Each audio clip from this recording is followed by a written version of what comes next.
G'day guys, it's Dan and Goran from Certified Energy Solutions. Good morning. And today we're doing the 8th video in our mini-series run where we're explaining now onto derating. So inverter technology and how they perform in higher ambient temperatures, which is an important part of design requirements when you're picking a system. So what we're looking at here is just a typical inverter. You see a lot of Victrons in the marketplace. So we're using this as just a standard baseline.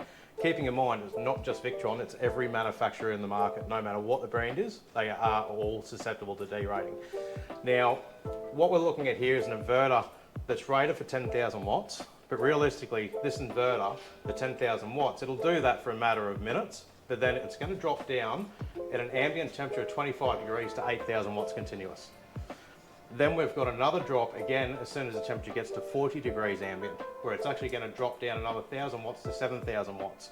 And then at 65 degrees, which sounds really quite high, but in Australia, if you get, say for example, a 40-degree day, and you're not in a nice, cool, well-ventilated, shaded area, that temperature could get that high, because they generate a lot of heat as well, the inverters themselves. So in that situation at 65 degrees, it's going to drop down to 6,000 watts. So we're almost kind of dropping down to that 50% rated output just with high ambient temperatures. And that's why it's so important to have this system placed in a shaded area, away from sun, and not on the west-oriented. Yeah, and really good ventilation. Aspects. Yeah. Definitely.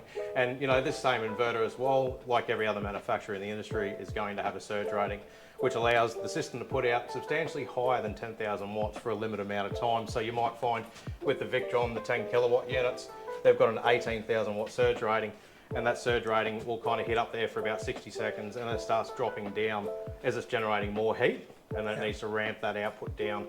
But that's good if you've got the random device Air compressors. Yeah, turn on suddenly while it's got, you know, a 5,000 watt load there, and you might have another 6,000 watts that'll jump up, but only for a matter of seconds and then come back down again. That's right. Yeah. So there are a couple of really important things to keep in mind with inverter sizing, as well as, you know, making sure you've got that surplus and those higher temps.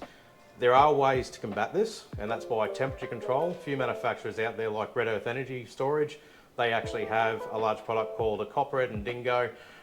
Their systems actually have built-in HVAC control, which are essentially air conditioners built into the cabinet to regulate at that 25 degrees. So in a way, it's going to make sure that system's always putting out some maximum output rating for that temperature derating situation. Yeah, and we have clients that has a purpose-built shed just for the system, and they have decided to put in a small energy-efficient air conditioner just to keep it cool around the 25 degrees. Yep, and the good thing about that, you know, a small aircon, a 1 kilowatt system, if it's a well-insulated room and it's just cooling that one little space, that might only have a base load line, you know, consumption of around about, say, 300-400 watts. Yeah.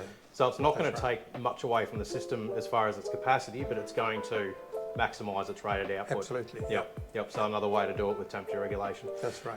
Anything else you'd like to add about the inverter sizing? No, it's pretty much what we do in the sizing field we're using. So. Yep. So we'll work all those calculations out for you based on the information you provide. We do. Yep. Yeah. So, all right, guys. Well, I think that wraps up this series for the mini FAQ videos, and we look forward to hearing from you. Yep.